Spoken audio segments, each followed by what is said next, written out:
Dan sekarang saya jemput pula Yang Berhormat Senator Tuan Robert Lau Hui Yu.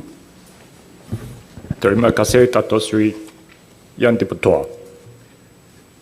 Terlebih dahulu, saya ingin mengucapkan terima kasih kepada Yang Dipertua kerana memberi saya peluang untuk mengambil bahagian dalam perbahasan menjunjung kasih Tita Diraja. Pada masa yang sama, saya ingin merangkamkan perhargaan saya kepada Yang Amat Berhormat Perdana Menteri Tan Sri Muhyiddin Yassin dan Yang Amat Berhormat Ketua Menteri Sarawak Datuk Patinggi Abang Zohari kerana mencalonkan saya untuk menjadi anggota Dewan Negara. Dato' Seri Yang Dipertua, berdasarkan fakta sejarah penjajahan, Sarawak dan rakyatnya menjadi sebahagian daripada negara ini pada 16 September 1963. Bukti-bukti mengenai pembentukan dan sejarah dua wilayah Borneo sebelum tahun 1963 tidak diajarkan di sekolah dan universiti kita. Ia juga hilang dalam perbincangan nasional. Salah satu tarikh paling penting dalam sejarah negara kita tidak diakui secara rasmi sehingga 10 tahun yang lalu. Terdapat banyak kejahilan dan kesalahfahaman hasil daripada ini. Sebagai contoh, apakah tarifan persekutuan dalam perlembagaan kita? Adakah jawapannya A. Persekutuan Tanah Melayu 1957 atau B. Persekutuan Malaysia 1963? Apakah yang telah diajarkan oleh Fakulti Undang-Undang dalam kursus perlembagaan kita? Lebih membingungkan lagi untuk mengetahui perlembagaan masih mendefinisikan persekutuan sebagai Persekutuan Tanah Melayu 1957. Bagaimanakah kita terangkan kepada rakyat Sarawak dan Sabah bahawa persekutuan yang mereka bentuk adalah pada tahun 1963 dan bukan 1957? Dato' Seri Yang Dipertua, dalam masa kurang daripada 1 minggu, kita akan menyambut Hari Malaysia sebagai cuti umum untuk kali ke-11, walaupun ia sepatutnya kali ke-57. Asingan peranan yang dimainkan oleh Sarawak dan Sabah dalam sejarah Malaysia merupakan babak yang amat menyedihkan bagi negara. Sambutan tahun ini akan diadakan di kampung halaman saya, Sibu. Anehnya, sambutan hari ini, Hari Jadi Negara telah diadakan di Sabah dan Sarawak selama 4 tahun berturut-turut.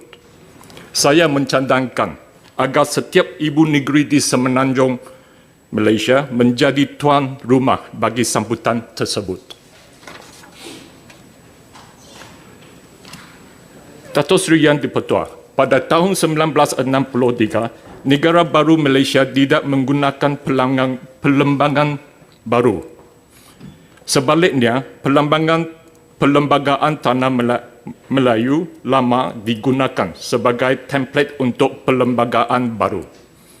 92 daripada 183 artikel telah dipindah, 32 artikel baru telah ditambah, 11 artikel telah dikeluarkan, 9 daripada 13 jadual telah dipindah dan 1 jadual telah dikeluarkan. Pindaan besar-besaran ini dijalankan dalam masa yang singkat untuk mengkajikan akibatnya. Walau bagaimanapun dari tahun 1965 hingga 2013, banyak pindaan telah dibuat yang telah menjejaskan hak Sarawak dan Sabah. 2 keadaan darurat diisytiharkan.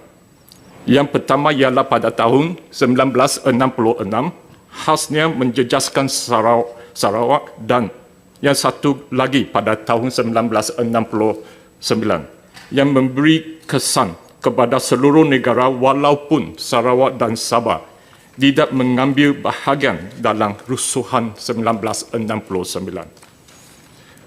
Satu-satunya perlindungan sebenar yang diberikan kepada Sarawak dan Sabah di bawah Perlembagaan Persekutuan 1963 adalah 1/3 kerusi di Dewan Rakyat telah dihaskan untuk negeri-negeri bukan tanah Melayu.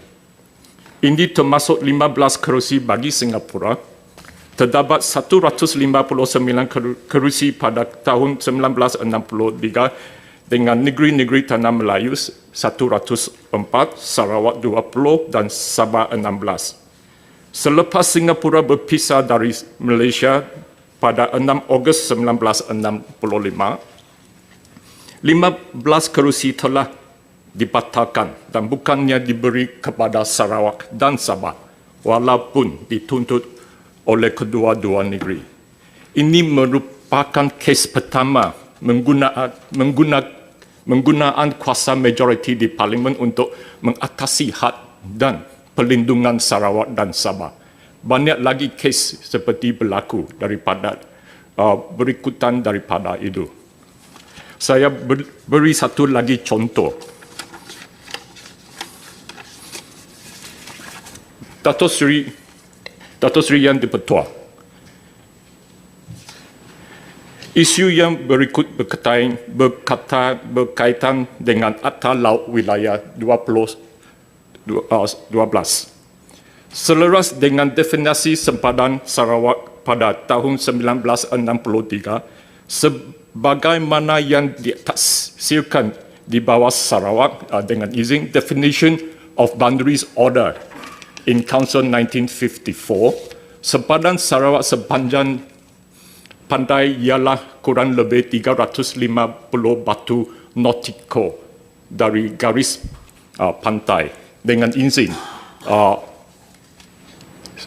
Sarawak territory defined as the area of continental shelf being the seabed and its subsoil, which lies beneath the high sea, contiguous to the territorial waters of Sarawak. Semasa darurat pada tahun 1969, Kerajaan Persekutuan telah memanjangkan Continental Shelf Act 1966 dan Petroleum Act 1966 dengan izin ke Sarawak dan Sabah dan mengurangkan sempadan bagi kedua-dua negeri Borneo sehingga kurang daripada 3 batu nautical dan mengambil alih petroleum di luar 3 batu nautical dengan mengeluarkan 2 perintah eksekutif, iaitu dengan izin Emergency Essential Powers Ordinance No. 7 dan 1969 dan Emergency Essential Power Ordinance No. 10 1969 yang berkuat kuasa pada 8 November 1969. Kedua-dua perintah eksekutif tersebut tidak dibentangkan di Parlimen yang dikantung pada masa itu. Seksyen 4.2 Ordinance No. 7 membunyi seperti berikut dengan izin.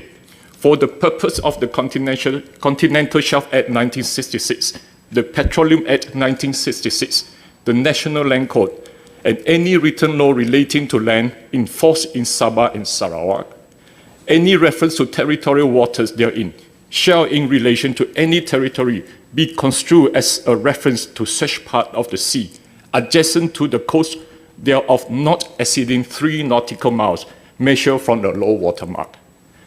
Pembatalan state of emergency pada tahun 2011 bermakna semua undang-undang yang telah diluluskan di bawah perintah eksekutif dihapuskan dalam masa 6 bulan.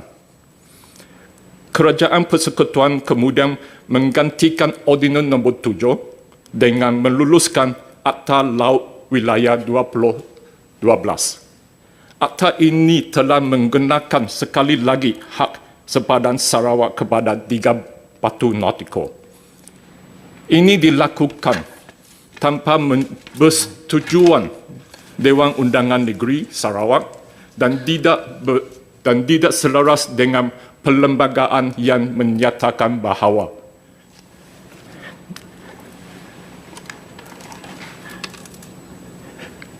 dalam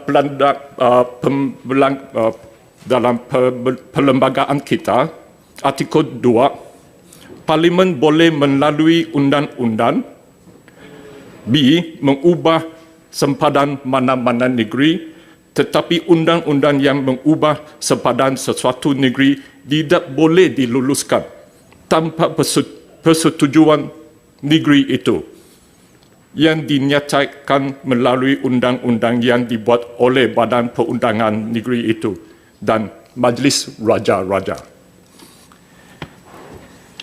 Dengan ini, saya memohon Yang Amat Berhormat Perdana Menteri dan semua badan perundangan menegakkan perlembagaan dengan memindah Akta Laut Wilayah 2012 dan mengecualikan Sarawak dan Sabah daripada akta tersebut.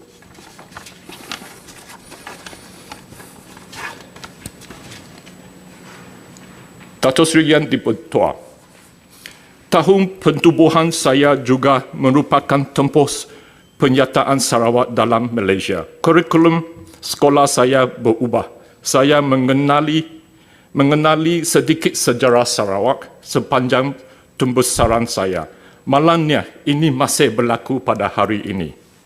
Amat menyedihkan rakyat Sarawak masih dan terus tidak didedahkan dengan sejarah Sarawak di sekolah.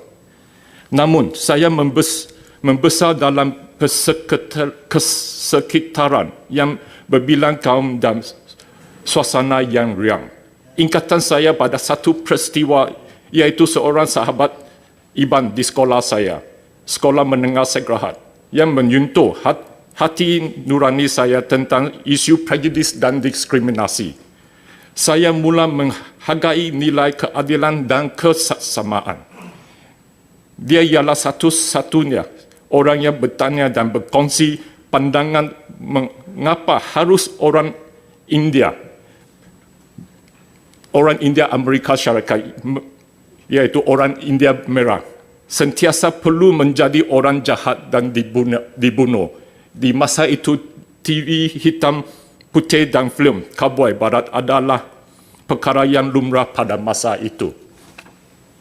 Malangnya, terlalu banyak masa dan sumber telah dibazirkan dalam sektor pendidikan kita yang sering melakukannya pertukaran dasar dan pencegahan antara golongan progresif dan konservatif. Sukatan pelajaran pendidikan negara kita haruslah menekankan nilai sejakat dan kurang menekankan dalam agama.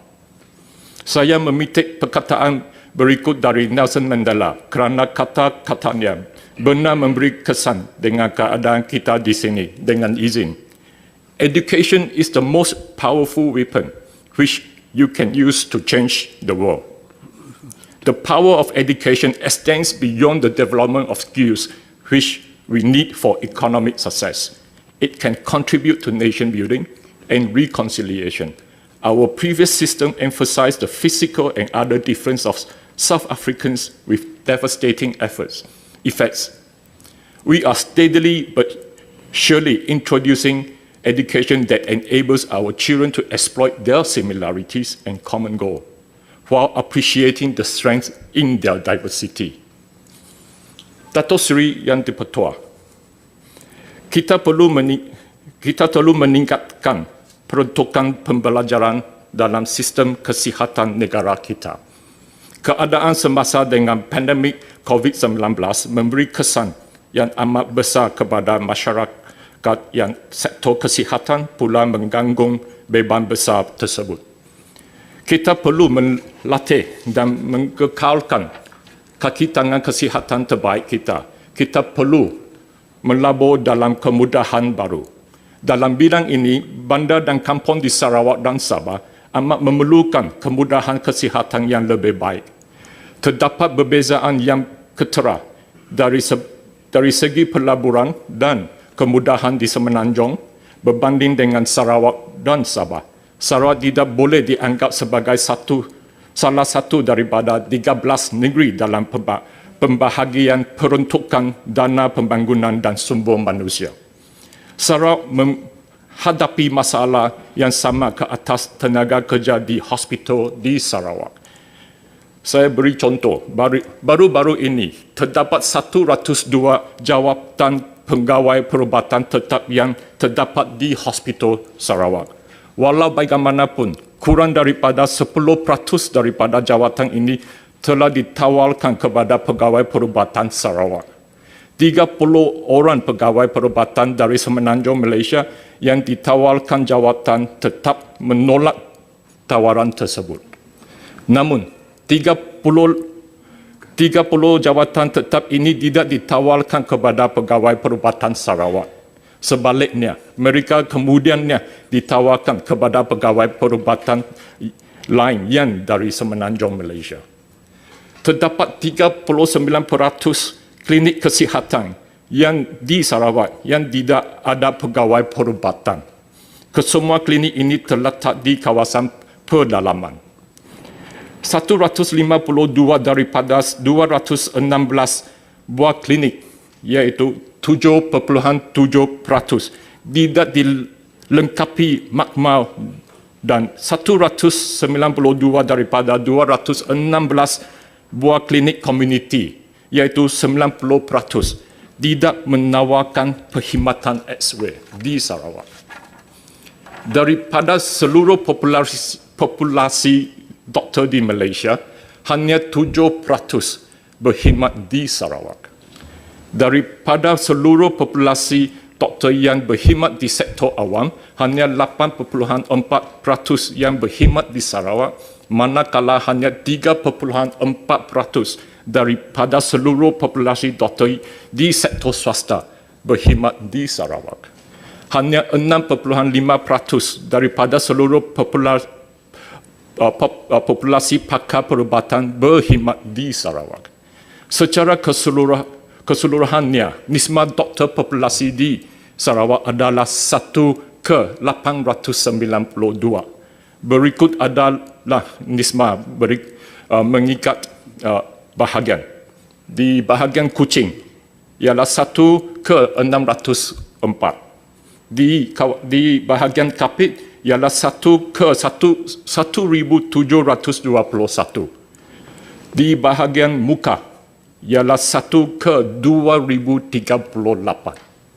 Ini berbanding dengan nisbah dibagi Lembah Kelang, iaitu 1:150. Di sini saya ingin bertanya, berapakah pembelajaran kesihatan per kapita bagi seluruh negara secara amnya dan bagi Sarawak secara khasnya? Untuk kesihatan awam, jawatan dan isian pakar yang kritikal adalah pakar perubatan keluarga dengan izin family medicine specialist, di mana di bahagian betung dan bahagian muka dia ada seorang pun. Ini pun pakar perubatan keluarga. Keadaan ini berlaku kerana kebanyakan pakar perubatan keluarga adalah dari Semenanjung dan kurang ada dari tempatan.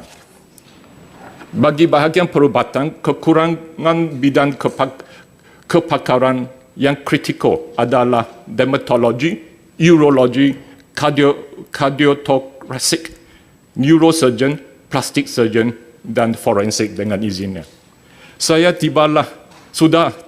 tibalah masa untuk kuasa otonomi bagi bidang pendidikan dan kesihatan tersebut dikembalikan kepada Sarawak. Datuk Seri, Lembangan Rejang secara amnya dan Sibu secara khasnya telah memberi sumbangan besar kepada negara dari segi sumber manusia melalui populasi pendidikan tinggi sebagai ahli pasokan keselamatan dan sumbangan kewangan dalam bentuk cukai yang dibayar kepada kerajaan persekutuan. Malangnya, Sibu dan bandar-bandar sekitarnya kini dalam keadaan kepadatan dan juga semakin menurun. Anak-anak muda kita tidak kembali. Kawasan rendah dan tebing sungai selalu dilanda banjir. Projek tebatan banjir yang diluluskan untuk Sibu mula berjalan pada tahun 2008 tetapi masih belum disiapkan. Setakat ini, 7 stesen pam telah siap dibina dan 2 buah lagi masih dalam proses. 5 lagi stesen pam dengan 2 lagi pematang masih belum dibina. Mujurnya, Kerajaan Sarawak telah bertindak dengan memperuntukkan 120 juta untuk melaksanakan fasa 4 yang akan termasuk pembinaan 2 buah stesen pam dan pematang sepanjang 1.5 kilometer. Walaupun bidang kuasa projek tebatan banjir ini di bawah Kerajaan Persekutuan. Kerajaan Sarawak terpaksa bertindak sekarang untuk meringankan masalah banjir yang berterusan. Sarawak menyumbang begitu banyak cukai dan 55% daripada minyak dan gas kepada peti persekutuan. Dengan wang yang telah kami tinggal, Kerajaan Sarawak masih perlu menjalankan kerja yang memberi manfaat kepada rakyatnya, walaupun ia adalah tanggungjawab Kerajaan Persekutuan.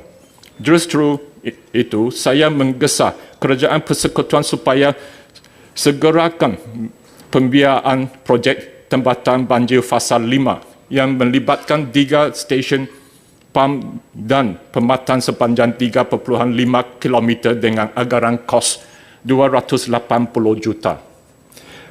Kawasan persekitaran Sibu berada dalam keadaan yang teruk. Usaha perlu dilakukan untuk kawasan Sibu yang kopak-kapek. Rumah, jalan raya, longkang dan tangki septik berada dalam keadaan buruk. Terdapat beberapa cadangan baharuan bandar yang dilakukan sejak 20 tahun yang lalu. Yang terakhir dilakukan oleh Jabatan Landscape Negara di bawah Kementerian Perumahan dan Kerajaan Tempatan KPKT pada tahun 2013. Tetapi cadangan itu belum dilaksanakan. Saya memberikan satu lagi ilustrasi mengenai kekurangan pembiayaan Kerajaan Persekutuan untuk Sarawak. Saya pernah menjadi timbalan pengerusi Majlis Daerah Luar Bandar Sibu sebelum dilantik sebagai senator. Kawasan yang diliputi oleh Majlis Daerah Luar Bandar Sibu ialah 5,870 km persegi. Sebagai berbandingan keluasan Melaka, negeri Melaka adalah 1,660 km persegi. Negeri Sembilan adalah 6,686 km persegi. Dan Perlis 820 km persegi. MDLBS cuma menerima 1 juta dan 1.2 juta pada tahun 2020 dan 2019 bagi projek BP1 di bawah KPKT. Setiap tahun, ia mendapat kira-kira 10 juta di bawah Malaysian Road Record Information System, MARIS dengan izinnya. Jumlahnya sedikit dan tidak mencukupi. Datuk Seri Yang di-Pertua berkenaan satu lagi isu ialah duty stamp dan cukai keuntungan harta tanah.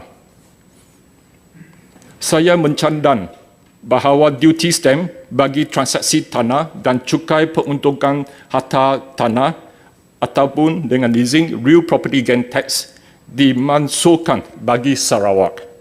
Ini kerana selaras dengan Perlembagaan Persekutuan, tanah dan hasil yang dikutip daripada tanah adalah di bawah bidang kuasa Sarawak.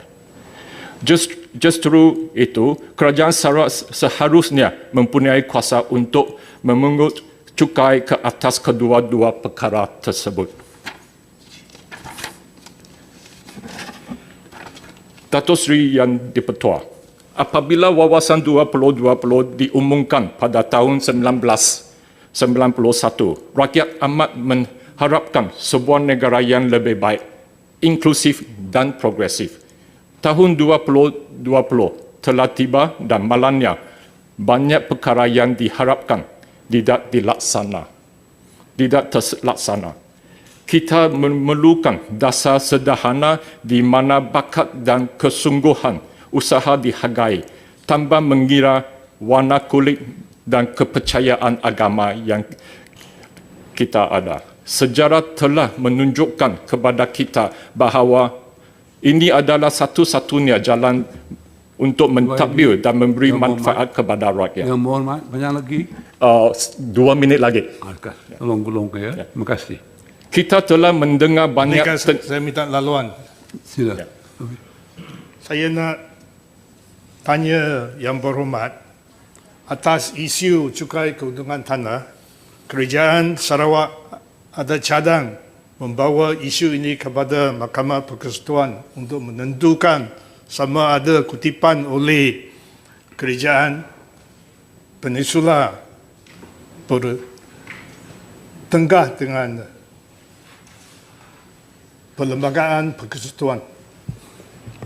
Terdapat informasi saya kira kerajaan negeri belum take legal action berkenaan hal ini.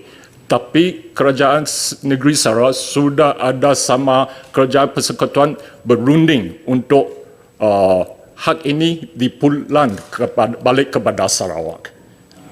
Bagi mahkamah ialah last resort. Kita mesti berunding. We have to talk, negotiate.